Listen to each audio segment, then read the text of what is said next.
I've hit a new low. Frankly, I can't remember the last time I was lighter than 240, which not yet. Not yet. Still 241.5, but that is pretty much matching the trajectory for the rate of weight loss that I'm kind of aiming for. So, meal one, right after I woke up, edited the video for, I guess you would have seen it yesterday if you're watching all these. But meal number one, not exactly a meal at all. Just a fucking 2 liter of flat diet soda, which frankly, I think it's way too much fucking hate. I think it would be way crazier for somebody to drink even 2 cans of a regular full sugar soda than it would be to drink a full 2 liter of a diet soda. Because it's like the actual effect on your blood sugar, your insulin release, and like your glycemic index and everything else, basically negligible with the diet soda. There is a little bit of like a kind of psychological reaction because your brain knows that you're drinking something sweet, so it kind of has a little bit of an indirect pathway, but that's not something I would fucking worry about, right? The highlighted point here is tons of fluids instantly in the day, plus, you know, they taste sweet.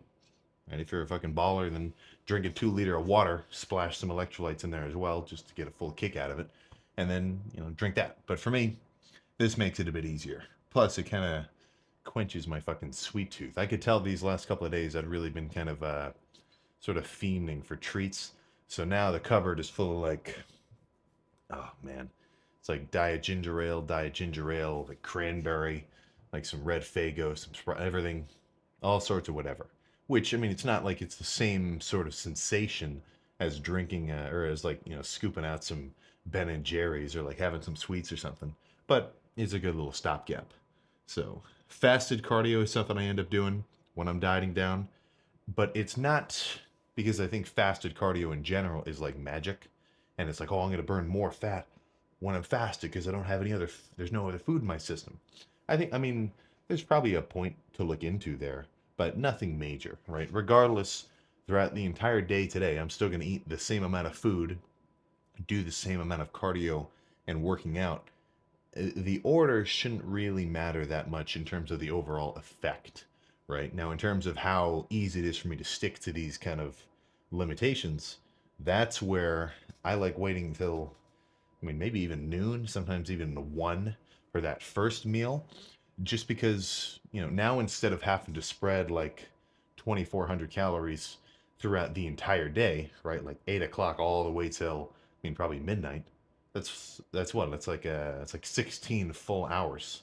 That's less than that's barely more than 100 calories per hour, right? It just sucks. So if I wait to start eating and have a shorter eating window, like if I don't, it's not that hard to put off meal number one in the beginning of the day until noonish. So then, instead of 16 hours, I got 12 hours, so I can eat more food at once when I do. And that just ends up being easier for me, right? But it's always kind of a middle ground because somebody might hear that and they think, okay, well, if I wait until noon, then I won't be able. It'll be easier to eat less. Oh, maybe I should just keep waiting. Maybe I shouldn't eat till 5 o'clock. Maybe I shouldn't eat till 6. Maybe I should just do like a full day fast, and it can be a bit of a downward spiral. So there is a certain balance between, because you really you're limiting your food intake. Like I'm getting signals from my stomach all day, like Sam, you should probably eat more food than you're eating right now. But I'm not completely ignoring those signals, and I'm balancing out, making sure the diet is at least making me feel reasonably full and reasonably well fed and energized. So when I go do legs later, cardio right now, come back, I still have enough fuel to keep this engine running. But I'm gonna keep sipping on this on the way to the gym. So let's just go do 30 minutes of cardio and do a little pose down check-in. So there, oh, 30 minutes of cardio done. I didn't get to do the seated bike. Had to do the more regular one where you're kind of sitting upright. Felt super weird, but totally fine. So what I was about to say was, this is a very good baseline state after cardio, no food in your system, so your waist is pretty much as trim as it's going to be throughout the day. There is a little bit of a residual like pumpedness from having done a little bit of cardio and sweating, but nothing crazy. So I'd say this is a pretty good representation of an unpumped, carb depleted Sam day 43 into this dieting phase. So let's just run through some of the classics and then get ready to go home and have breakfast. Even though time-wise, it's a little more like lunch.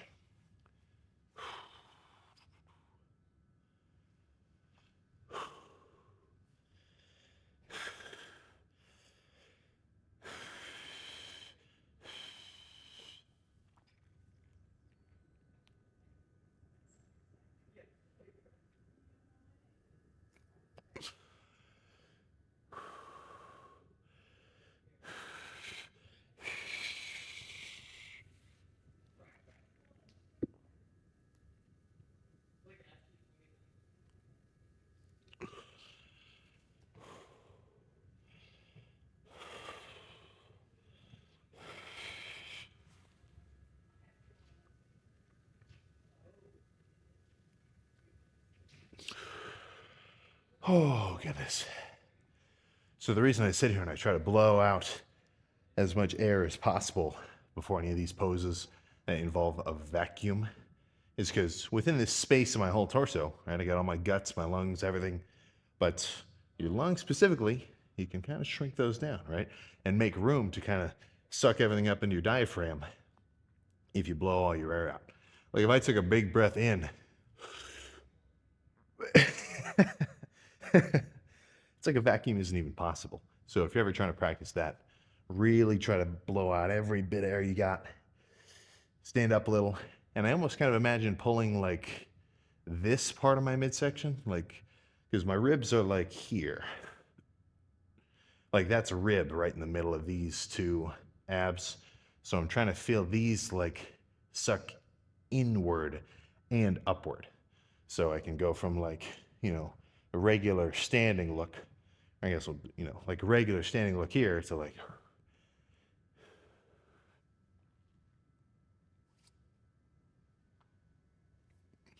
much thinner. But let's keep going here.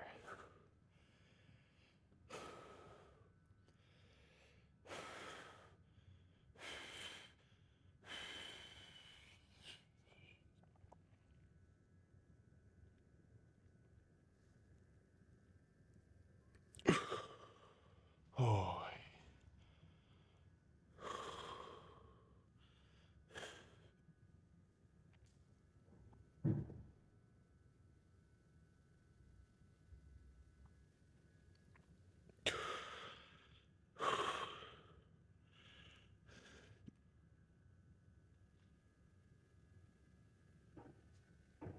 Oh. All right. One more vacuum ab and thigh, then I can get out of here.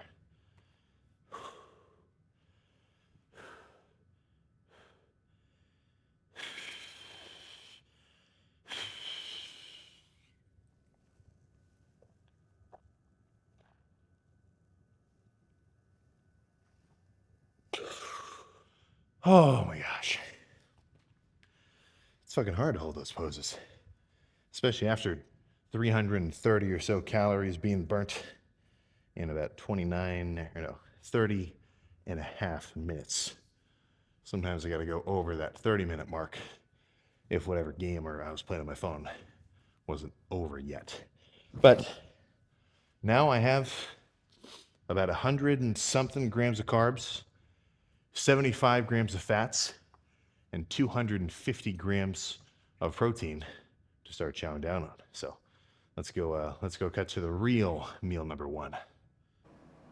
All right, so some time has passed, but we're still pretty much in the exact same freaking spot.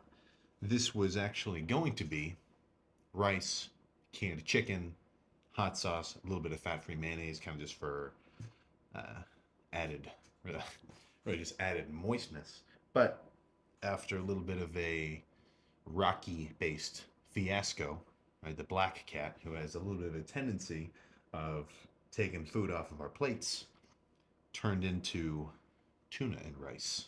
So that fat-free mayonnaise really did come in clutch,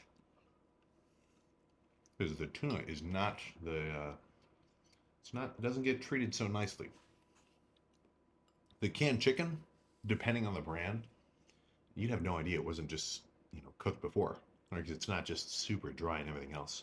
So not the most appealing looking bowl, of course, but for 550 calories, very filling, right? So that's what I'm aiming for. I want this ratio to be balanced of not eating too many calories per meal, right? But being full, So I want both of these to be in the green. So if I eat, 550 calories of ice cream, I'd probably feel kind of good. It's sweet, feels satiating. I would like it, but, or no, it's this one. I would like it. I don't remember, but very dense. And I'm just gonna end up being hungry again in like maybe 30 minutes because it would have spiked my blood sugar, spiked my insulin in response. Then it's going all over the place. I'd probably want to take a nap because I'd feel extra lethargic. And it just doesn't make sense. So dieting wise, making these meals very plain, very, really just simple. You can't really beat that word. That's what I'm aiming for. So, even though it may look like a gruel based diet, definitely works. Right. So this bowl for 550 calories, and specifically, if I can pull this up, 40 grams of carbs, 14 grams of fats, and 66 grams of protein at 550 calories. That's freaking perfect, right? And then look at these progress bars as well. If we'll, see how they're all pretty even, right? If it were, meal number 2, and my protein bar was at 25%, I only ate 66. The fats was at 50%. I already ate 30 of them, or 30 more of them. And the carbs was all the way to the max. Like I've eaten my daily allotment 150, and it's only 3 o'clock in the evening. That means all the rest of my meals, even though I might be under my calorie limit, now have to only come from protein. And I don't know if you know this, but after you finish a hard leg day and you are hungry, if you just eat a bowl of like 98% ground or 98% lean ground beef, it's not the most filling thing in the world, right? You're hungry for carbs, you're physically depleted, and you want to replenish them. So that's what I kind of want. The progress bars from 0 to my daily allotment of proteins, fats, carbs to increase basically together, because I don't want to completely max out my carb intake and then have to do no carbs for the rest of the night later. Right, it just sucks. So balancing the meals out like this, at this size, puts me at about 4-ish. One of these will be kind of a bigger meal, but 4 real meals per day. So I'm gonna probably take a nap. Yeah. This guy would love to eat everything in this bowl right now. You are freaking crazy. But I'm probably gonna, I don't know what I'm gonna do. I already edited the video. But either way, let's just cut to meal number 2.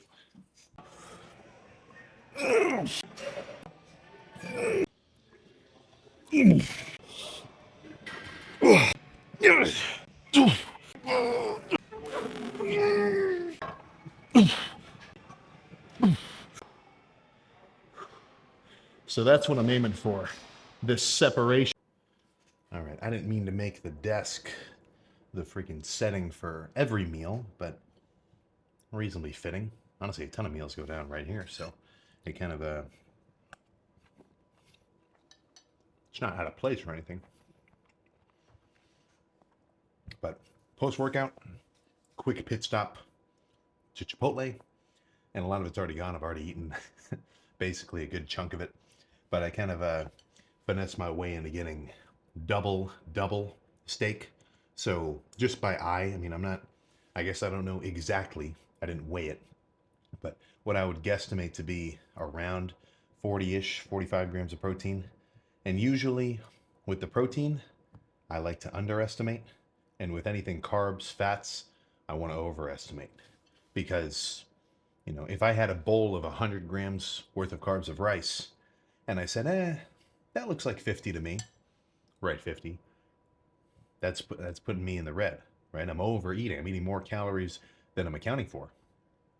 And, I know a calorie is a calorie, but if I eat an extra 50 grams of protein, it's not going to have such an immediate, powerful effect on my weight or my fullness, just because it's not just a quick energy source or like glycogen filling food, like obviously carbs are, or even kind of fats are in a way, sort of, I think. But either way, I'd rather guess too little protein and too much carbs and fats. So by looking at it, the corn, tomatoes, everything else added, I estimated it to be about 30 grams of carbs.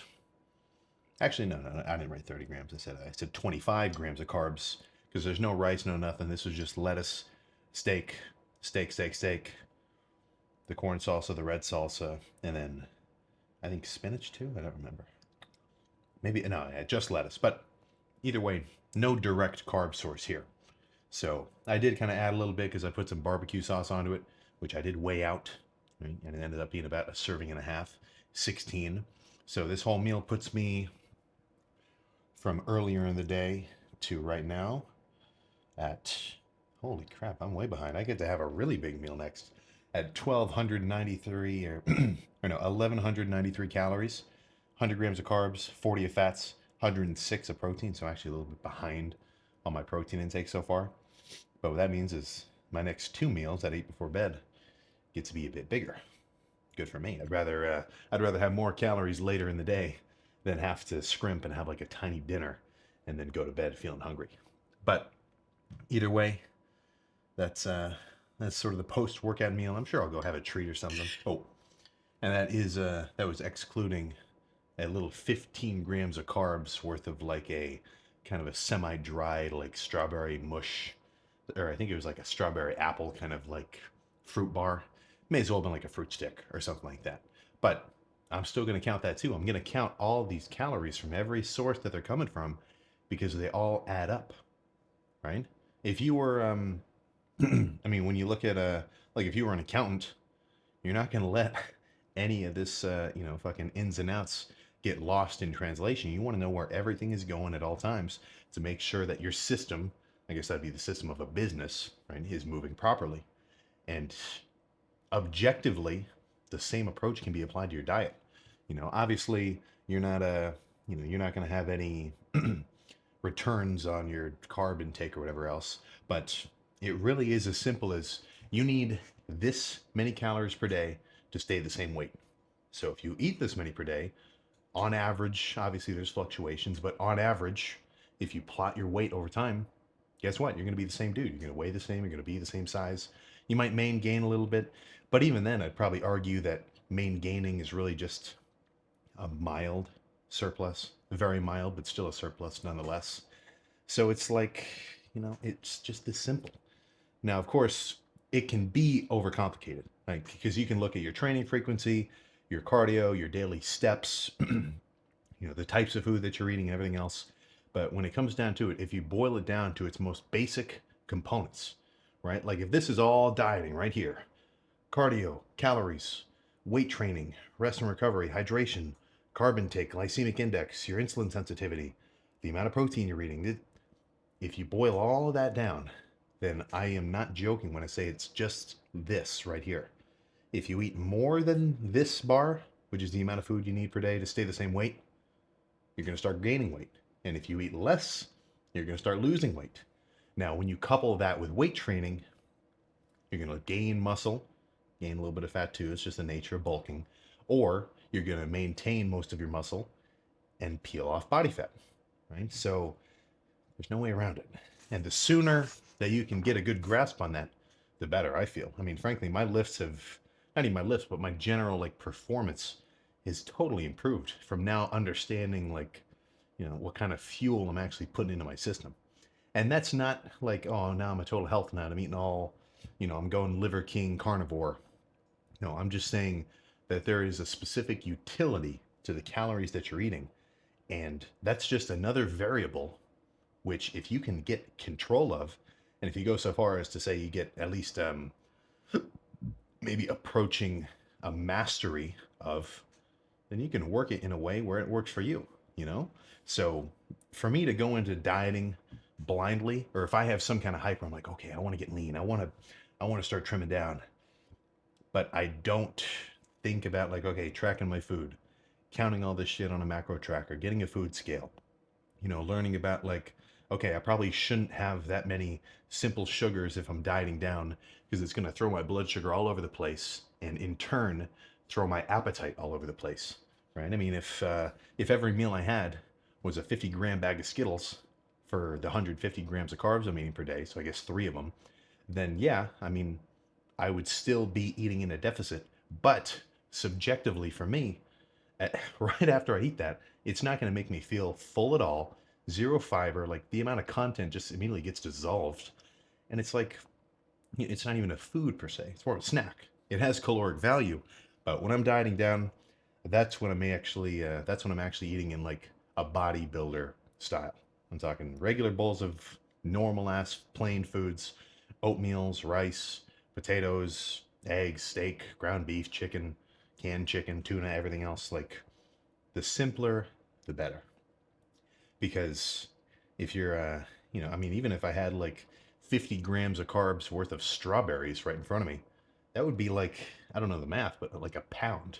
So even having like, sweets in the, I guess you could say like the natural unprocessed food side of things, you could still eat a ton of them and it would actually make you feel pretty full because all these foods have a good ratio of calories to filling effect, right? For me to eat, I mean, the 2 meals I've had so far today, this post workout meal and the pre workout meal, that's less calories than a tub of Ben and Jerry's.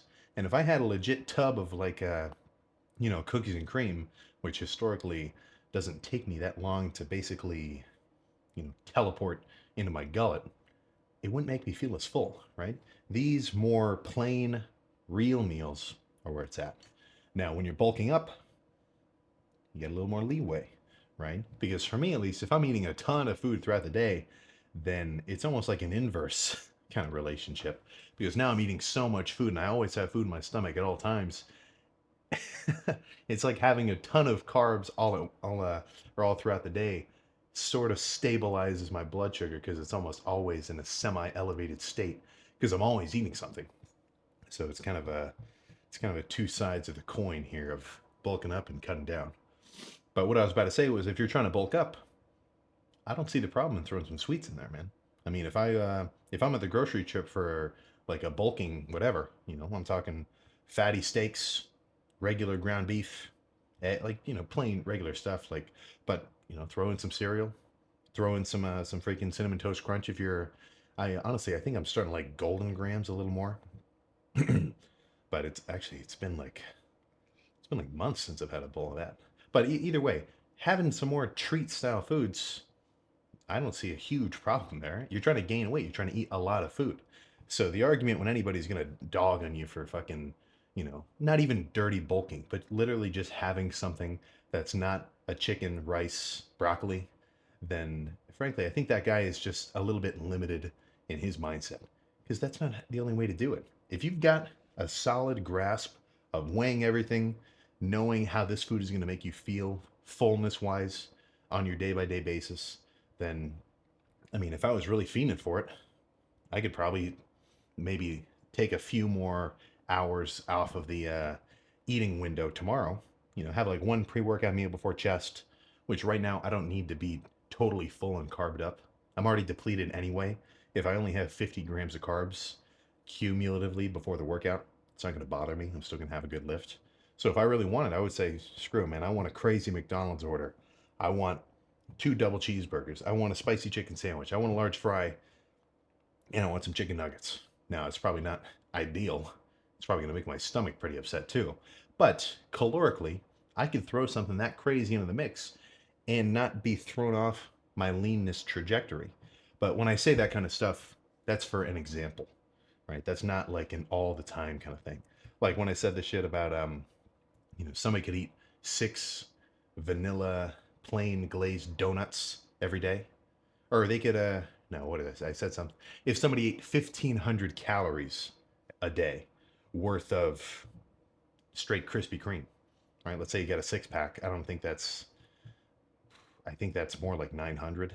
But either way, let's say 1,500 calories of straight donuts. If you're a 200-pound dude and you work out every day, Like, let's imply that's the situation. You're burning more than that 1500, right? You're burning this much. You're going to burn all this off as energy and you're going to get leaner. Now, that is not a good approach. Of course, obviously, you want to eat regular kind of foods and be well fueled and not totally throw off your gut biome. But I'm just saying the power of making sure you're in this deficit or in this surplus is so much that it can counteract, maybe eating things that aren't the most performance oriented when it comes to your food intake, because the calorie is probably the most powerful fucking thing apart from your training. Yeah.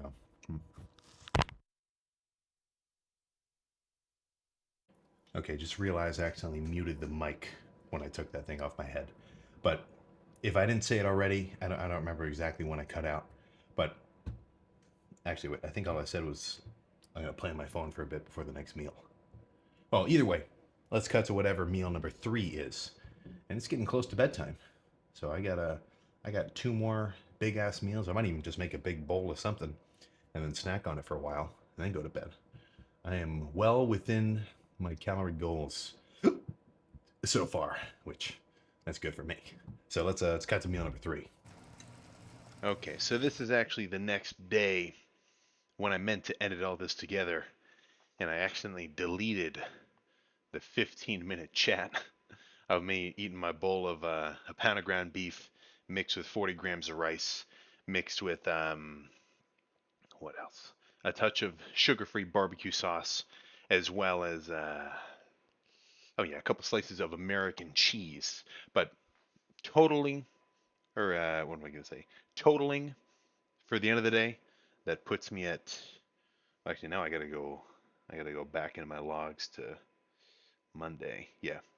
So that full day ended up at 2,477 calories, 258 grams of protein, 81 of carbs, and no, 81 of fats, and then 179 of carbs, which not every meal got included. Obviously, that last one I accidentally just deleted it. But there was also a couple grams of carbs and fats from when I went to the cupboard and just took out like a little like fruit stick, like 15 grams of carbs from like just kind of dehydrated like strawberry apple kind of mush, little things like that. Or when I opened up the fridge and I pulled out like not even a full spoonful, not even close to a king box spoonful. I'm talking like just the tip of a spoonful of peanut butter, like a little thing like that. Still got to put it onto a scale, zero it out, weigh out that amount, and then find out actually how much I ate.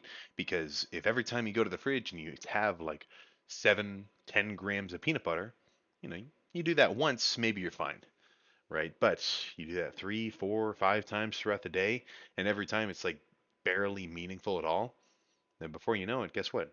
You just ate an extra 400 calories and you didn't even think about it. Like it wasn't even a specifically planned meal or anything. It was just random snacking.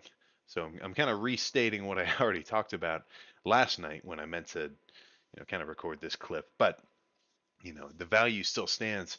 There really is no way of getting around this calorie deficit, calorie maintenance, or I guess calorie deficit, maintenance, surplus situation that fucking exists. I mean, it's just the rules of the universe, man. I'm talking Neil deGrasse Tyson thermodynamics. You show me a 160-pound dude who can't bulk up on 4,000 calories a day, and I'll show you a damn portal gun from the show that actually works, or from the game. It just doesn't happen. So, as big as dieting may be, like if you widen it out and you include training, cardio, meals, meal timing, your glycemic index, fasting, this, that, or the other, a million different things. If you condense it down, squeeze it X. I'm talking like Thor when he made his axe. If you really squish all that information together, then all you're left with is this tiny little ball right here, this little bit, right? And that's calories in, calories out, because there's no beating it, right? But that's not to say you should look at it just like that. There's a lot to it. Obviously, do your cardio, train hard, don't eat only Skittles as your carb intake for the entire day. Just not only because it's crazy, but it just won't even make sense. It's going to totally thrash your gut. Your blood sugar is going to be off the charts bad. Like, just, use a bit of common knowledge there. Now, of course, that's not to say there's no room for treats ever. And use your best judgment, right? A couple treats, especially bulking up, depending on the guy, that could just be beneficial, because if you're really stuck at, like, let's say you just can't break past, I don't know, 190, right? Maybe throw a tub of Jerry's, or a tub of Ben and Jerry's in there every so often, maybe every couple days, and not just that, but any kind of specific like treat style food, because that could push you over the edge. I've been saying this whole time, even even on my way to the gym for the leg day video, because I'm kind of going to separate these two into their own thing. But it's like you can do everything right. You can basically do everything. You know, I'm training, right? So this is zero right here. Let's say this is zero, no training, no nothing. You can do everything to stay where you're at. Training, reasonably hydrated, reasonably well fed. You sleep well enough, but you're just going to come into the gym and be the same guy you were yesterday and the day before that, and the day before that, and the day before that. And it's to the point where you can look at yourself a year ago and think, oh shit, I'm not any bigger, I'm not any stronger, and I'm not any leaner than I was a year ago. What happened? I'm the exact same dude I was last year. I've been working out this whole time. I go to the gym almost every day, 6 times a week. It's like, what's the problem here? And I really do think that it's just a lack of pushing yourself over the edge, and you can get close, right?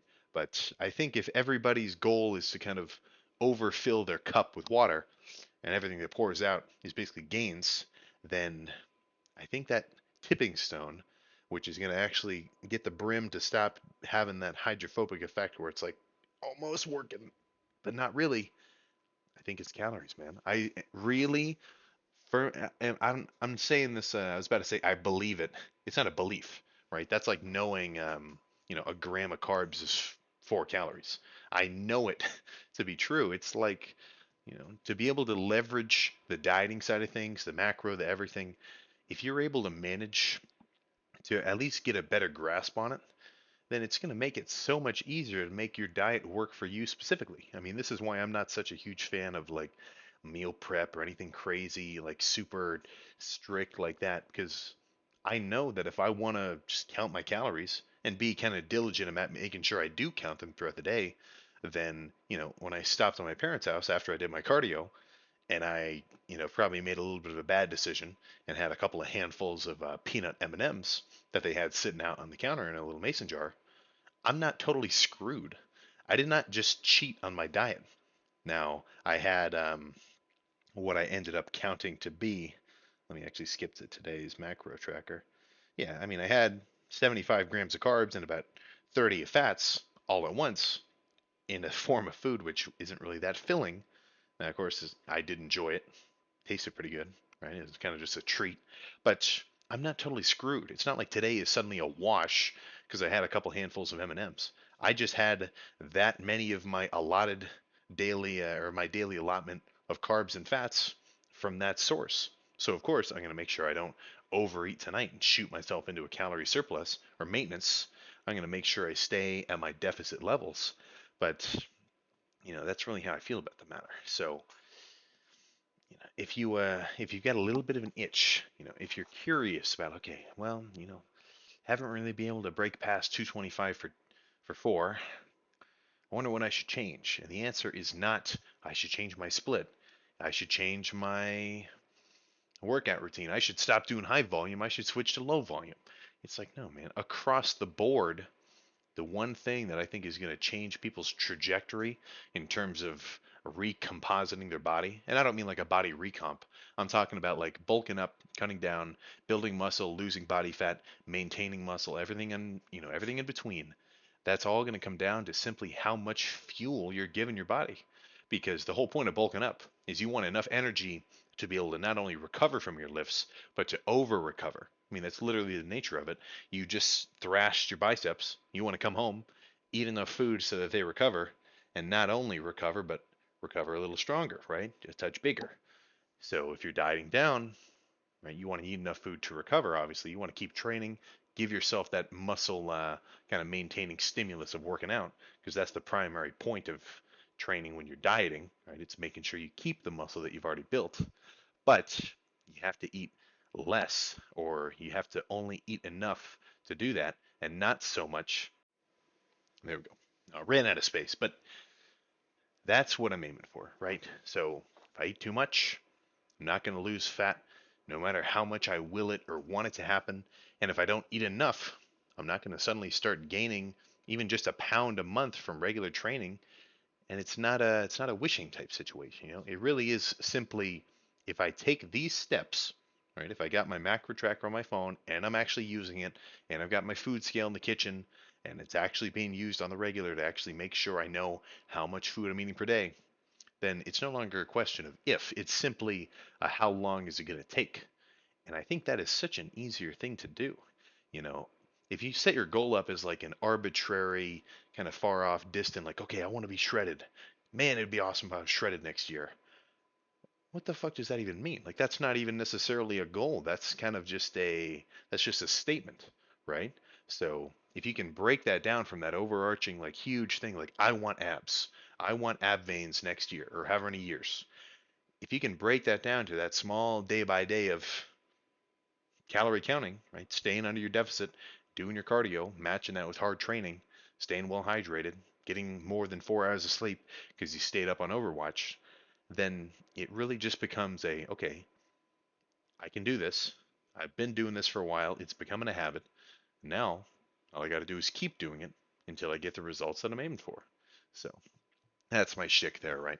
To cumulatively sum up everything I'm trying to say, it's count your calories, do your cardio, train hard, and then watch the scale, right? Because as much as we can talk about counting this and these values and whatever else, and like make sure you read the nutrition label, some of these nutrition labels can be off by like 25%. So there is a certain amount of variance, which for some guys, that's their argument for not tracking calories. They're going to say, oh, well, the nutrition label isn't even accurate, so who cares? And then the guy ends up eating like 400 grams of carbs, 50 grams of protein, and he says he's bulking, right? It doesn't compute, So that's my shtick there.